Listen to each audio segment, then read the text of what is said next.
Hi, it's Chris Titley here, and on today's episode of Scoreboard, I'm joined by Sarah Kelly. What are we today, Sarah? We're on the 20th of May, 2025, on a pretty good Brisbane day. A little bit chilly, maybe the jumper needed, but welcome. Welcome to Scoreboard. Thanks, Chris. It's a great day here. It is a great day. Yeah, it's always a great day in Brisbane, isn't it? Always. Now, Sarah, how's your morning started? How's your week been so far? Oh, it's been a good week. We're only on Tuesday, aren't We we? are, Tuesday, So that's right. Yep. It's all these long weekends lately have really thrown me. I don't know about And you, we had Chris. Alfred, don't forget. Alfred thrown in there as well. I So know, we had a couple it's been all a bit messy. But look, it's been a really good week so far. Yep, and 2025, how would you say your 2025 has been?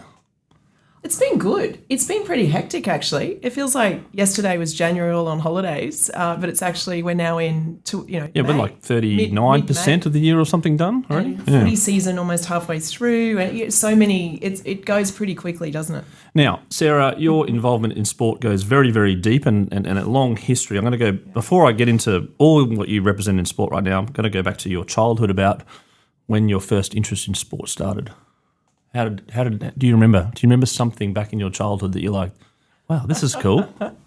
Way back. Yeah, absolutely. Our whole family, my grandparents, everyone was into sport. I remember summers down at Bilinga at the Gold Coast with all my cousins, my family. We'd all crowd around and we'd do the beach cricket, surfing, nippers, life-saving, the whole thing. You come inside in the afternoon, crowd around the one TV. I think there was a black and white TV. I am old, but not that old, but it's just my grandparents didn't have, they didn't have the colour TV, which was probably a wealth thing. It was like, it was a very, it was a bit like the air conditioning back in the day. It was like for the rich people, right? Yeah, but it was a great property there right on the beach at Bilinga, which I have great memories of. But then we'd all crowd around and watch the Australian Open tennis, the cricket, great memories. And then Dad would always take us to the State of Origin over at Lang Park in the day, Suncorp now. We'd go to Ballymore, and he dropped me on the hill as a teenager while he went with the corporates over with some of his, he was in the pub industry, so they were always sponsoring sport along the way.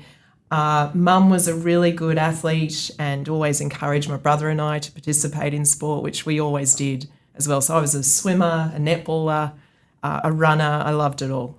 Yeah, and we were just talking. I was talking to Fletcher Dyson recently, former Wallaby, about the Ballymore days and about the chase for the corner flag. A lot of fun. Now let's go through the list, Sarah, of your sporting. I suppose your involvement in sport. You're a deputy chair of the Brisbane Lions on the board of the Brisbane Lions. I've been on the boards. They won the flag last year. So they beat Sydney by 120 to 60. Yeah, they might have. It was such a great moment. So since 2014, you're also the chapter lead of the Minerva Network. Yeah. You're also deputy chair of Tourism Queensland. Oh, I stepped off that at the end of last year. Okay. But I am on the board of Events Management Queensland, which oversees the Gold Coast Marathon and the Masters Games. There we go. So I was, well done in terms of updating me. And also on the 2032 organising board. Yes. For the Olympics coming up. And also on chair of the Australian Sports Foundation. Yeah, just this year. So this year? Really excited to step into that role, Chris. So business of sport, and that's what we're all about in this podcast. Which one do you kind of, love the most? Come on, they're all your favourite children. Oh, look, I'm just really, really excited at this stage in my career and with my experience, I was by background a commercial lawyer for many years before I became an academic. And as an academic, as a professor, I specialise in sports law, the business of sport. So I'm just really excited to be able to leverage that experience and my skills, expertise to help strategy in sport, help hopefully culture in sport as well. It's something I really care about. And I think through boards you can do that. So look, I wouldn't pick a favourite. And I think actually being on a few, you can bring different learnings across to help, to really bring different sports together and learnings to apply them across different events or sports. So I quite enjoy doing that. Yeah, and you just mentioned you're a professor and also a law background and also a PhD, right? So there's lots of different. Doesn't. I mean, it's what you do with those things that counts. True, and then when did you start thinking that the use of your study and your engagement with what you were doing and sport overlapped? I think it was actually I was an in-house lawyer at the time, and they sent me off to do an MBA. And during the MBA, it was over at University of Queensland actually, I met this fantastic female professor out of the States, and she specialised in sports marketing and taught us the marketing course in the MBA. Absolutely loved it. It was probably my first exposure to marketing and sport, the business of sport. And then she convinced me steadily to come and do a PhD under her supervision, which I did and absolutely enjoyed it. So I guess it was that kind of learning that, and doing the PhD that sort of sent me into that whole realm of expertise in sport and the PhD. And what was the PhD on? It was actually on, I don't want to bore you because whenever, academics get asked that, they might, and I don't, but not to. Academics are fantastic, but it was on ambush marketing in sport. So I sort of applied the policy angle and the legal background actually into looking at sports sponsorship and its relationship to ambushing using, what happened, how fans sort of look at it, how sponsorship or sponsoring organisations look at it. So it's a lot of fun for 3 years actually. Yeah. And do you find still to this day that's irrelevant? Like in terms of the PhD is relevant? Absolutely. Yeah. It has, as it turns out, you never know, do you? No. Because it's kind of, they're so focused, PhDs, it's like the tip of a ballpoint pen. But it actually has been fantastic in being involved in Tourism Events Queensland and Events Management Queensland around understanding events and sponsorship and how it works, the impacts of it, the evaluation of events, all of those things, event legacy. I've sort of applied it across all of that and still do. Yeah, and Sarah, your interest in particular sports, what was your favourite growing up? And you mentioned cricket and tennis, etc., but did you have a favourite?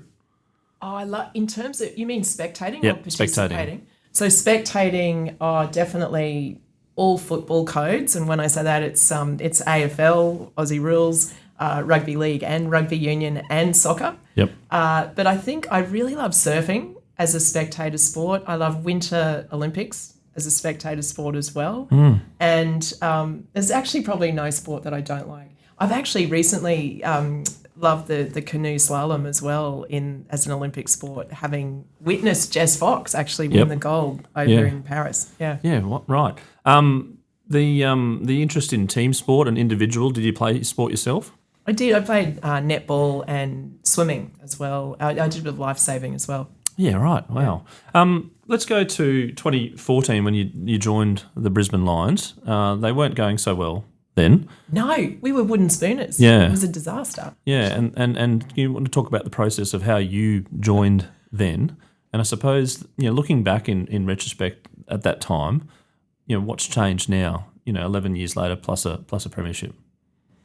Oh, so much has changed, which we're all really proud of, actually. But I guess back then, I think there were a few spaces left on the board. There'd been a bit of a board spill, and my husband and I have been long-term Lions members, always gone since Bears Carrara days down the coast.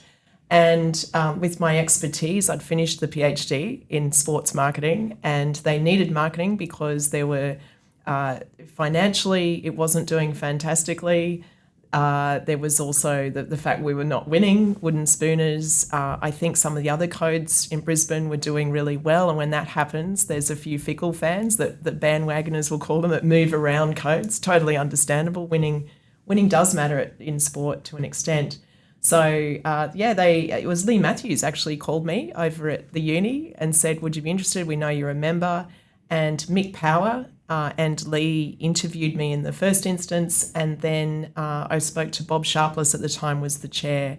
So then I was lucky enough to be asked to join the board. And yes, it was very the first female board member at the time there. Yeah. Yep. Yeah, and then very challenging times for the club, obviously.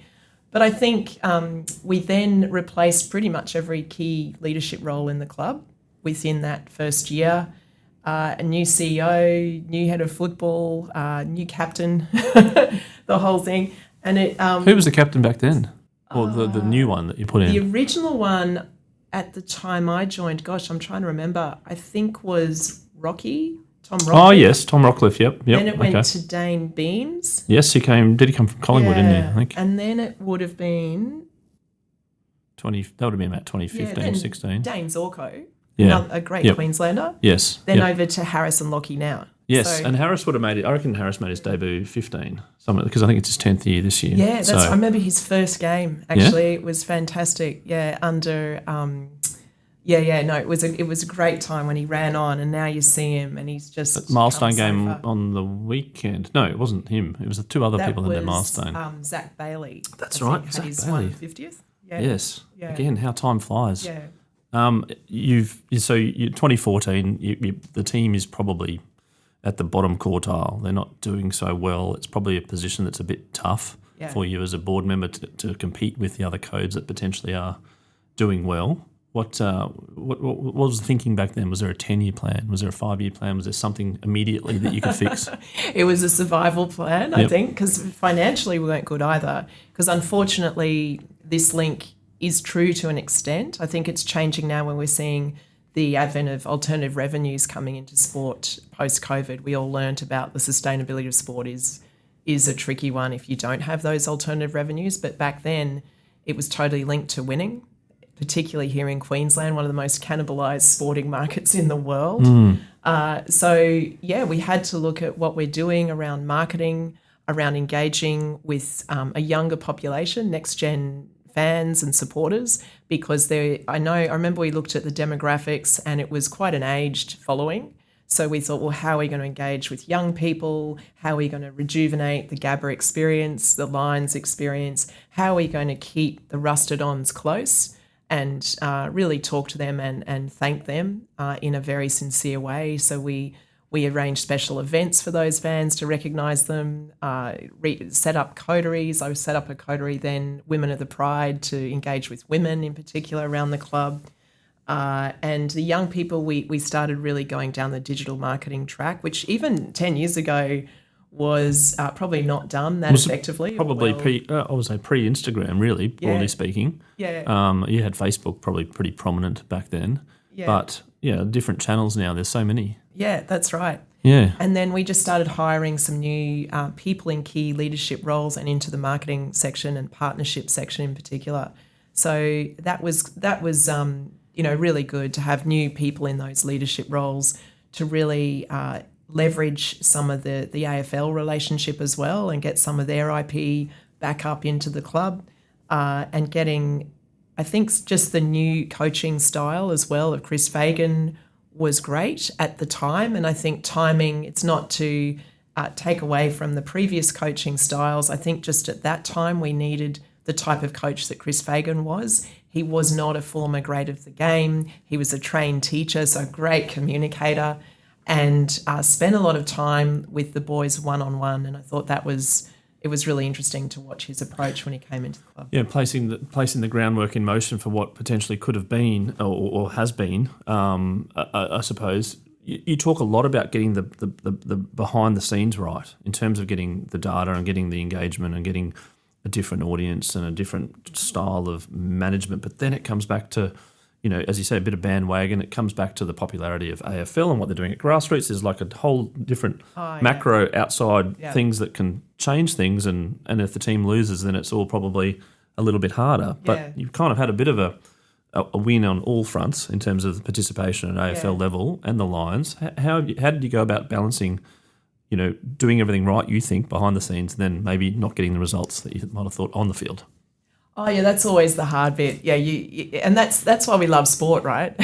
The swings and roundabouts, the uncertainty, it makes it both a challenging and really exciting domain or field to be involved in. And that was really tricky because no matter how much strategy you apply to any situation and how much will you have across the whole club and all the supporters, we can't make it happen on the field. So, and we had a really young list. We had to sort of start again with our list, more or less, and really make sure. And we know statistically age and number of games predict the outcomes for a team pretty much. So we had to sort of wait really a few years until we could make sure that our recruit really well and get the list right so that get enough games into them so that then they'd start performing.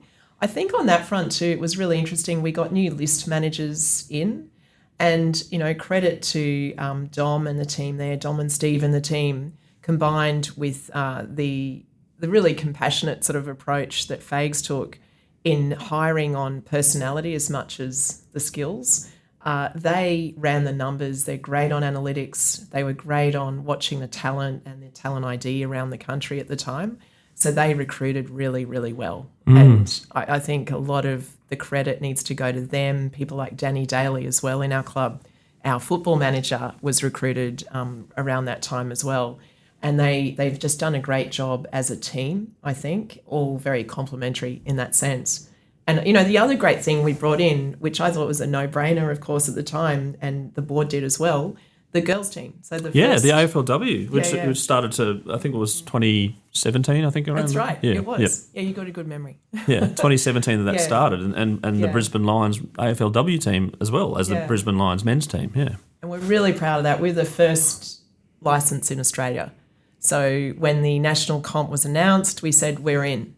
What do we need to do? And we had to do a fair bit, actually. You had to sort of put in a bit of a bid for it. And we all worked hard on that, and it was really great to get that first team up and running. Yep. And see their development over the years to two premierships, actually. So yes. Yep. The club's really proud of that. And plenty of grand finals getting close as well, or not making it made the final dance as well. That's They've been doing really, really well.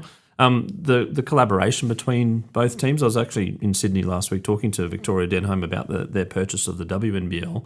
Oh, yeah. The WNBA has seen sort of teams that have got different names to their men's team, and it's sort of been a bit of an independent entity, and Victoria's talking about that potentially in the WNBL, like the New York Liberty versus, they've got the New York Knicks, two different teams, but the AFL and the cricket sort of tend to have the same name, same colours, same training facilities.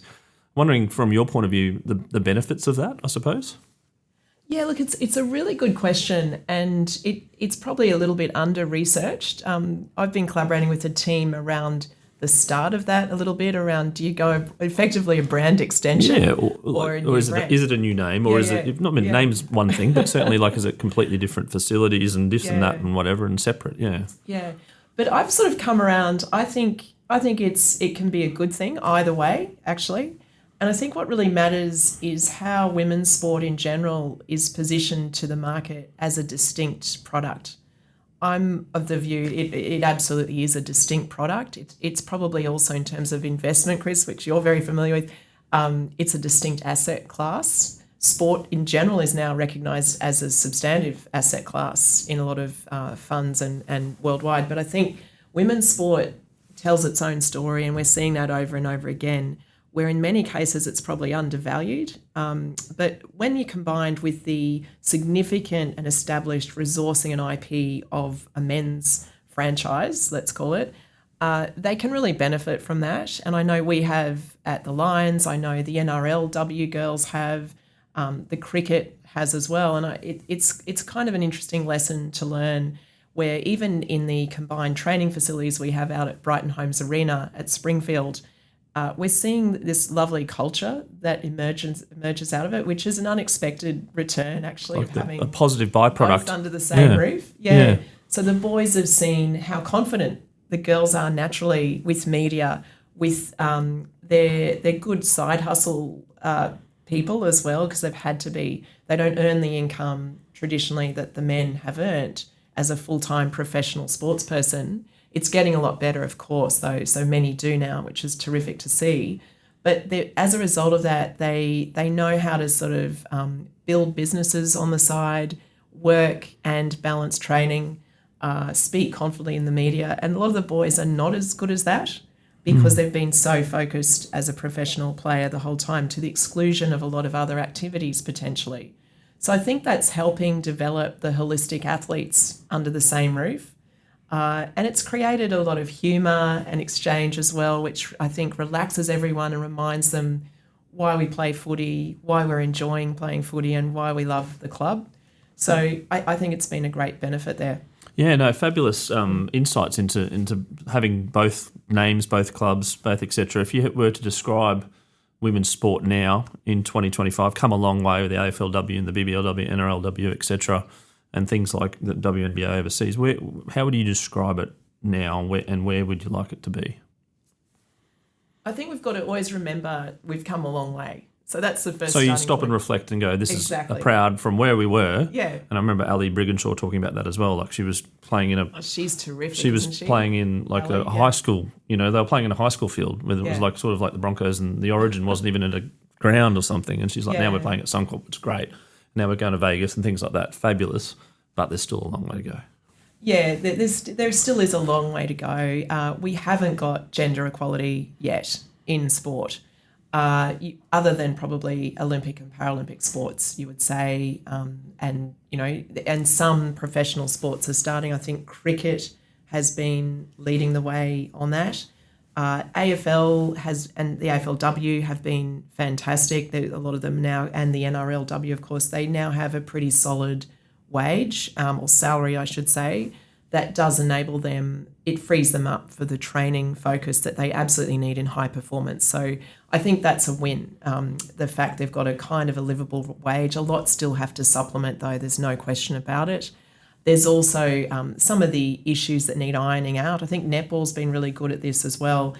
Things around childcare, things around women's health and the kind of research they need to devote targeted resources to as well, because we just don't have enough research on women's high performance, injury prevention, mental and physical health, and the holistic athlete in that sense, because most of the big data sets and samples have been men in the research. Yes. So I think even that kind of resourcing is really needed. I think also just the equalisation of some of the support services. We have salary caps in much of the codes in Australia. That can potentially make the women's play a bit of a second fiddle to the men's franchises. And, we need to make sure that that is not the case and watch that closely, where that expenditure is going. I'm actually a fan of not having some aspects in the salary cap, such as mental health support, such as integrity for the sport support. And I think that will then help as well with ironing that out. But then if you look at sort of the community level, this needs a lot of work. We don't have enough gender equal facilities, change rooms, basic toilets, access to sporting infrastructure for the girls in particular.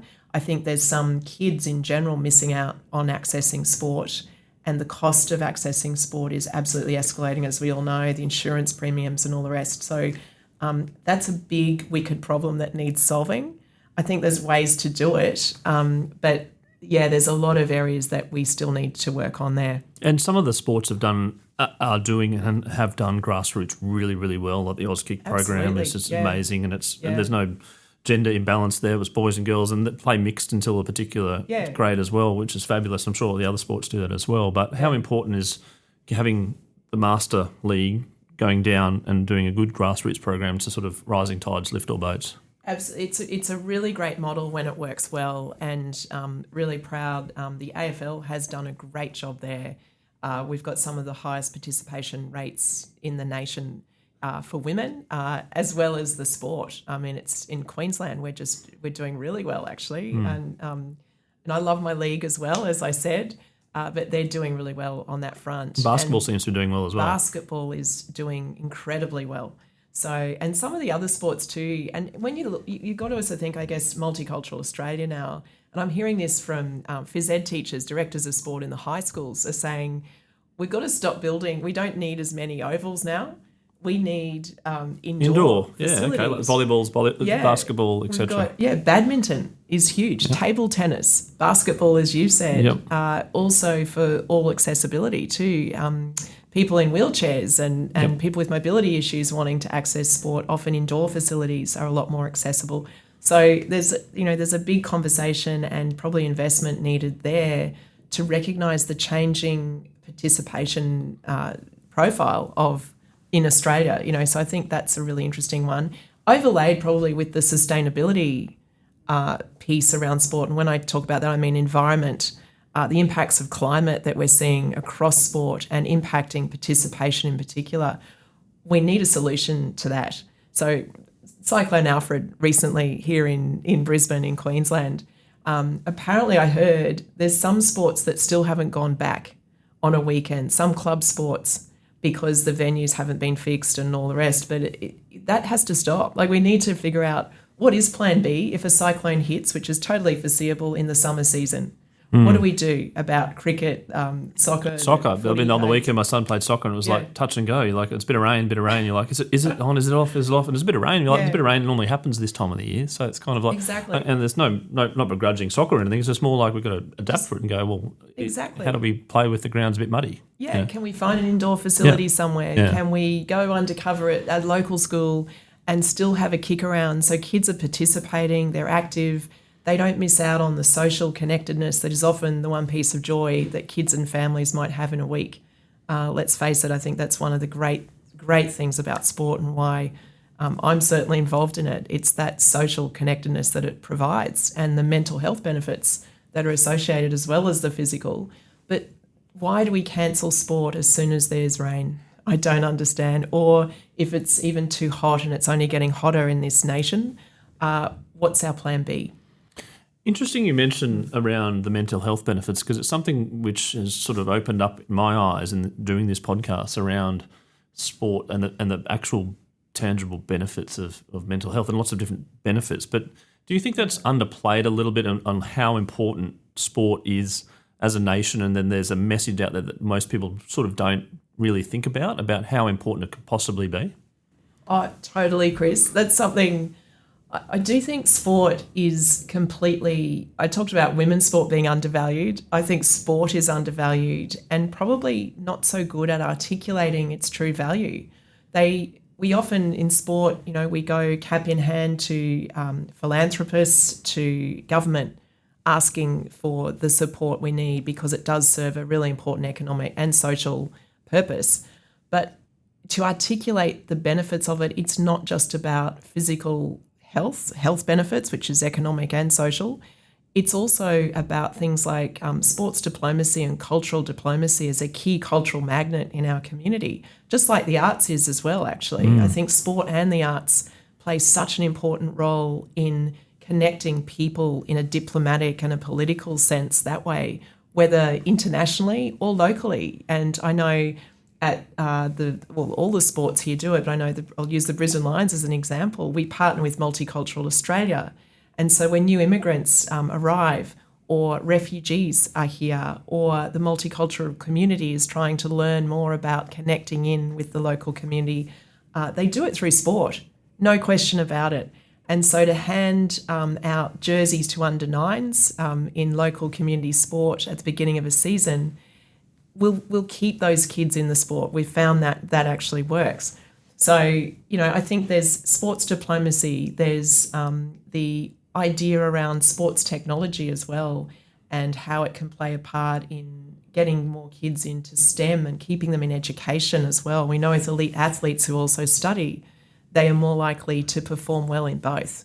Yep. So, how can we use sport and activity to keep people or young kids engaged in education and in society and with each other, connecting in person? We're now seeing that youth is the most disengaged and depressed it's been in any generation. So it's a humanity crisis, in my view. Not a sport crisis. Yeah, but sport can absolutely play as that cultural connector, a key role in re-engaging youth and building trust with youth and bringing them together. You mentioned about the under-9s and the jersey, etc., the capture of the moment of sport for kids. I mean, like the trading cards, for instance, have been something which has been a catalyst in our household where they got the trading cards and they're collecting and they know people's names and they understand, follow people's names, both male and female. Like it's 50-50, the pack now. It's great. And my son knows half the Brisbane Lions women's team and knows the 0 to 40 of every number, etc. So there's data and stats, etc. Yeah. But my point is, along the lines of knowing these people, idolising these people per se, firstly, how important is storytelling from their own point of view around their own social media accounts and building their brand awareness as well, but also like the values and principles to make sure those people act accordingly and that they're not bad people. Yeah, the sport provides, particularly at that elite level, such a visible platform. And, whether they're Olympians and Paralympians or they're professional sports people, I think they all know and are educated around that part that your role is not just to perform in the sport. your role is you are a community role model for next generations who are watching you very, very closely, and they're mimicking you. So, do the right thing. And I think by and large, everyone does. And that powerful visibility and platform can then affect a kid or kids so much. And, we've heard stories sometimes, and I think you were just telling one earlier, where, young kids meet their hero for the first time. And that moment can change a kid's life. If 100%. That hero takes the time and actually stops, looks them in the eye, shakes their hand, signs the ball, whatever it is, that can change their life. Conversely, if that hero does the wrong thing and ignores that kid, doesn't give them the time, is in rock star mode where, you don't matter to me, that's a bad message. And I think it's such an important role that sports people play and sports play. And whether you like that or not, whether you think the role of a sports person is just to perform and that's it, they do have that influence with today's social media augmentation and reach. And that's another reason I think sport is undervalued. Sponsors evaluating sports investment only look at pretty much above the line kind of metrics. But when you look at the socials and the actual valence of the engagement and who's engaging and reaching next generations, for instance, that counts as well. That's pretty powerful from a sponsor's point of view if they can get that right. And you would have seen various sponsors come and go with your various board directorships, etc. How important is a good sponsor? Oh, it's vital. And they're really partners when it's done really, really well. And we've got some fantastic ones who are really, and in fact, a bit of a macro trend in sports sponsorship is absolutely to look at the community engagement side. What community programs, sport for good programs that look at those social impacts, the broader impacts that sport can have. And that's what they're asking to sponsor. Can we build a program through the AFLW that might help bring more female employees into industries that are, that don't have the gender equality that we need? Or can we use the boys franchise or both to elicit the stories for business on excellence and celebrating excellence, celebrating leadership, celebrating adversity and challenges and overcoming them, staying the course despite the swings and roundabouts that we experience in sport and business. So I think they like to tell those sorts of stories through the very visible platform of sport. And collaboration between codes and clubs, etc. I noticed last week there was a Brisbane Lions and Brisbane Broncos collaborative lunch get-together, etc. How important is that, do you think? And do you think it's emerging and there should be more collaboration? Absolutely. I'm a huge fan of collaborating. I think humans do it really well. Why shouldn't sports do it really well? And when it's for a higher purpose too, yes, we're all hyper-competitive codes. Competing at the same eyeballs and jerseys and revenue and all that sort of stuff, yeah. But we all wear the maroon here in Queensland and in other states too. It's similar, and so it's a country, it's a state to be really proud of. And as cultural icons that these sporting franchises are, why not work together for a higher purpose? And in this instance, it was steps for Hannah, the fundraising around domestic violence that the Clark family have been incredible in leading. So the clubs got together to raise a lot of money on Friday for that very worthy cause. And so it wasn't about sports high performance so much, it was about a higher purpose. And that's where I think sports can really work together for a higher purpose to resonate with a much bigger reach and a much bigger audience for greater impact. And I think we're going to see it with the 32 runway as well here in town and Queensland and Australia and up into Oceania as well, that, sports working together, whether they're the Olympic and Paralympic sports working together with the local professional sports as well, to tell the fantastic stories of our region, to tell the fantastic stories about our people and our cultures. So, I think that we'll see more collaboration. And you're on the 32 organising committee board. You want to talk about that experience? And I suppose what's obviously you want to get the scoop. No, I don't. But the fly on the wall in some of those meetings about what's been thinking around the bigger picture legacy, etc. Yeah, look, a lot has been done actually in the last. I've been on it for 3 years, and really, really proud to have had this opportunity to work with such incredible people. It's a really diverse board that we've got everything from athletes and former athletes right through to elected people who are, whether they're politicians from all the 3 levels of government or from the IOC, IPC, or community members, independent board members like I am. There's 5 of us in that respect. But there's just so much work to do. They don't call them mega events for nothing, right? And there's nothing much bigger than the Olympics. So we've spent a lot of time getting the governance right, getting the planning right, and now we're on to kind of the operational phase as we lead into LA 28 around stakeholder and community engagement, working on several pillars of really important legacy work around that, and understanding what the agreed vision is, I suppose, across this nation and Oceania. What is it we want? What will define success? And it won't be we'll be in 2032. We need podium success in 2032, and we need a really vibrant and proud community around that. But it has to be 2042. What legacy are we building economically and socially out of it?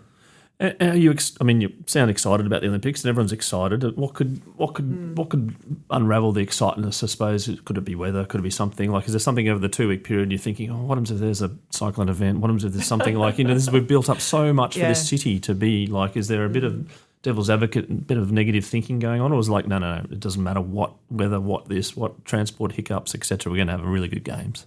Yeah, look, it's a great question, one that absolutely needs to be asked in the planning, no question about it, and it is being baked in as we speak.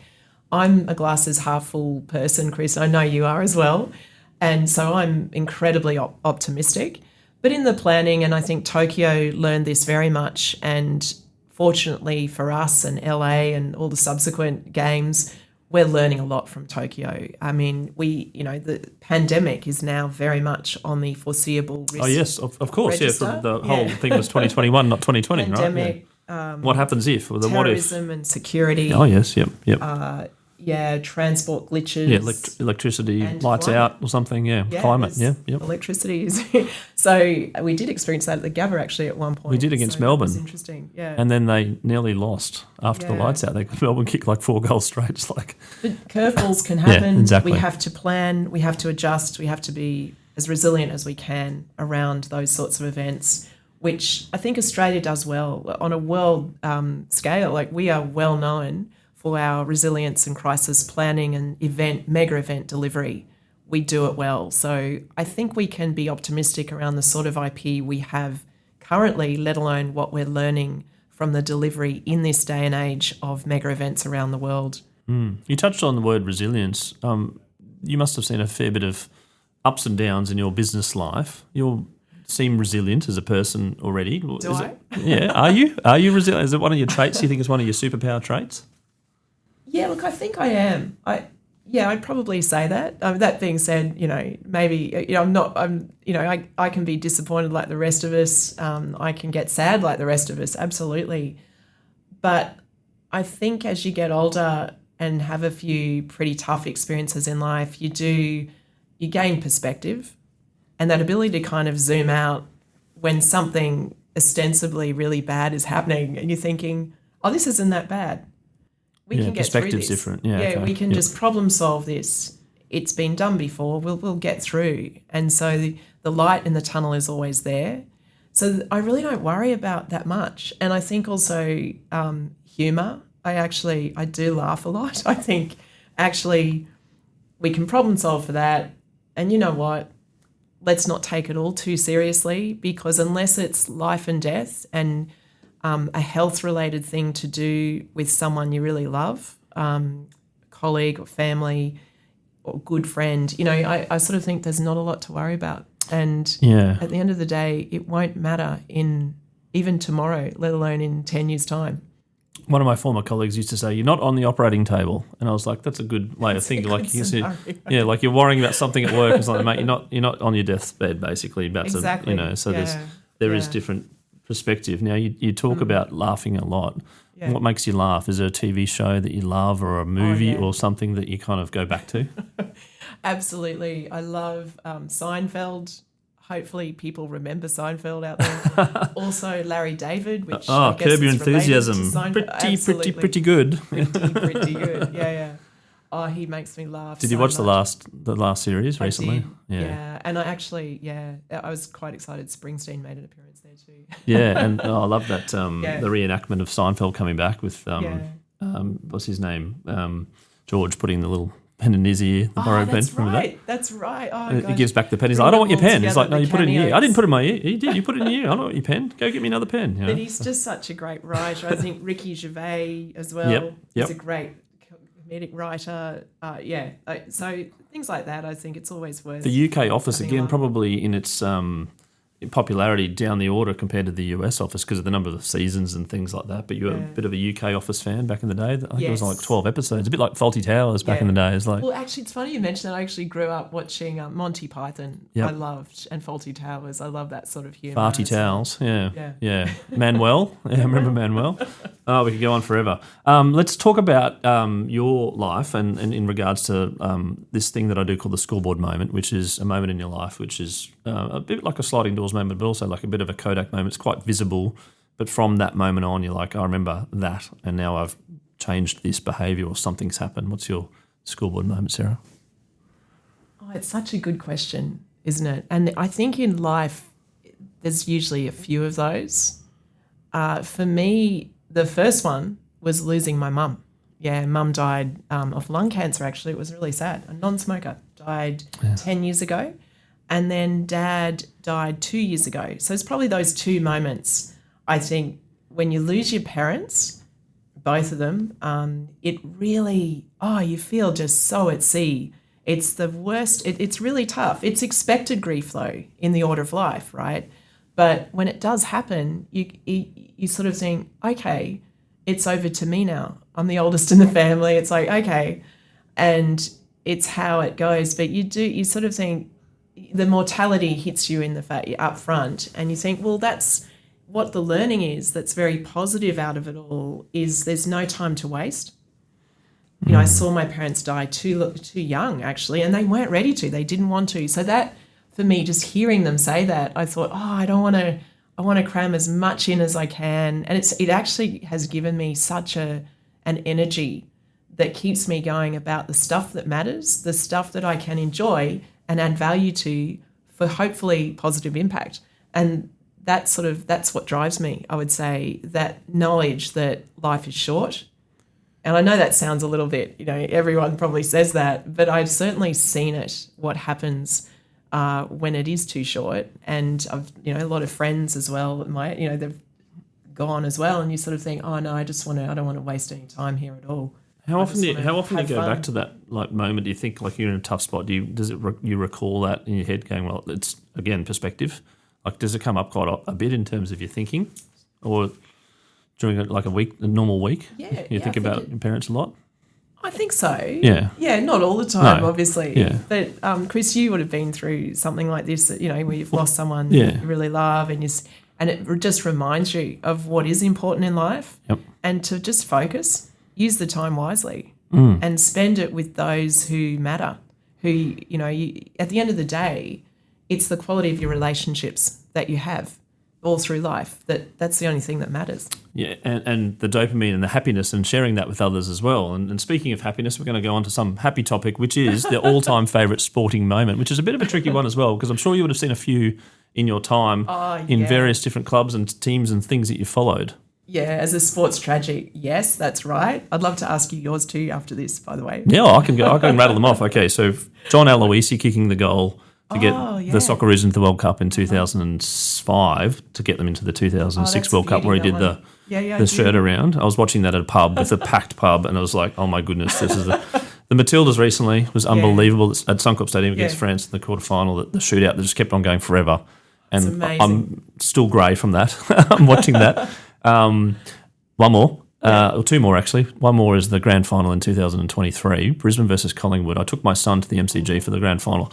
Horrible outcome for the Lions fans at the end.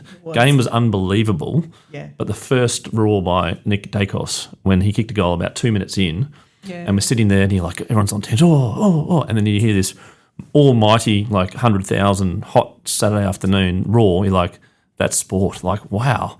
And then we kicked goals and it was as loud as well. But it's just like this moment, you're like, you come back to a local ground, you're like, oh, that was not comparable to Nick Dacos's that roar that day. So that was, apart from result. And then obviously last year. But I'll let you take the mantelpiece, whether last year comes in. Yeah. It's amazing, isn't it? Sport, and I said earlier, as a cultural magnet, it tells really powerful stories. But not only that, what is a powerful story? It's one that changes your perspective or makes you feel amazing. As a spectator, so that bringing back those memories, it's a visceral. You just feel so excited hearing about those memories, and the thunder of the MCG, a full MCG at a final, is nothing like it. I think Robbie Williams played that one too. At 100,000 as well. Yeah.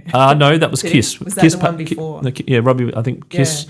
Yeah. We saw Kiss, and Kiss was like, I was like, oh yeah, Kiss, and I was like, They whoa. were great. Yeah. It was a hot day, and there was fireworks, and I was like, geez, they must be hot. It was amazing. No, look, I've got many favourites. I have to say the girls' premiership, the first one in Adelaide, was super exciting. The boys' premiership last year was phenomenal because it was just when you see all the work that so many people in the club and the supporters around the club, the rusted-ons who've seen that, wooden spoon right through or stuck with us since the Triple Pete from the early 2000s, who were all there celebrating after the grand final. I mean, it was extraordinary. So I just thought, wow, it's really happened. And that was really exciting. It was so exciting, actually. I keep thinking about it. Another one I would find, and it was interesting, you cited one where the result wasn't optimal, the Collingwood Lions. Lions the game was amazing, final. but it was like at the end you had this. But it was how it made you feel, you and your son. Yep. And I would say moments like the Cedric Ash Mahoney moment. I thought that was really interesting as well during the decathlon. Do you remember that? No, I don't. A couple of years ago, where he helped Ash by running with him. It was just one of those ones to get over the finish line, was it? An athlete sacrificing to get someone else through who was more likely to win the medal. And, that's true teamwork. That's selflessness, where you witness that in sport, despite it being a high performance, winning as the goal kind of forum. I just, that gives me chills, where you think that's real leadership, selflessness, and we see it all the time in sport. I just think that's amazing. Probably Kurt Fernley, actually, doing his last race, I think it was Com Games in 2018. Yes, Amazing. so it was 22 in Birmingham and 18, I'm not too sure when that was. Oh, well, this was the Commonwealth Games down the coast. Oh, the coast, sorry, of course. Yeah. And just seeing him come in the stadium, I thought that was amazing. And I think he's a great Australian, just an amazing person as well, what he stands for. So many moments. It's a hard question. Yeah. Steve Orr hitting a 4 off the last ball of the day to get 100 at the SCG for his last game. The SCG was amazing. We've had Ash Barty winning Wimbledon with Mel Jones there. Yeah. The moments continue and they continue and they continue, and hopefully there's more moments made this year, and maybe a second flag for the Lions back to back. Who knows? We won't get complacent. No. Well, it must be tricky coming off a win like that to go again. Like, it's a harder thing than obviously those that are seeking. And Sydney's found that little struggles as well in regards to getting to the final. Now, so I've got one final question, and that is to kids out there now who either want to potentially be a high-performing athlete but also potentially want to stay involved with sport, play casual sport, or at least maybe even be like yourself and being in the business of sport. What's some advice that you can give them? Go for it. I just think we need good people in sport. We need smart people in sport. You might be a kid out there who prefers who will never maybe be a high performance athlete, and that's okay. What is important is that you stay active and you have a crack. It could be handball, it could be backyard cricket, it could be swimming in the local pool. pickleball, whatever it is, it's okay. Just stay active. That would be the first thing I would say. And secondly, if your skills are maths, if your skills are music, if your skills are creative arts, all of those are applied into sport, the sports experience, high performance in sport. So I do think you are needed very much by this burgeoning sector globally. And it is one of the most exciting sectors because you have such diverse teams truly collaborating for high performance together. So I just find that very, very exciting. And I think with the advent of technology as well, that's going to overlay an era of sport and entertainment never seen before that I think next gens will serve a really important purpose in. So plenty of jobs. Yeah, so go for it. Sarah Kelly, thank you so much for being on Scoreboard, the podcast today, to share your story and your involvement with sport, some commentary around AFL and where things are going, and obviously the use of technology moving forward, and of course 2032. Thank you for coming on. Thank you for sharing your time and looking forward to catching up. Thanks, Chris. My pleasure.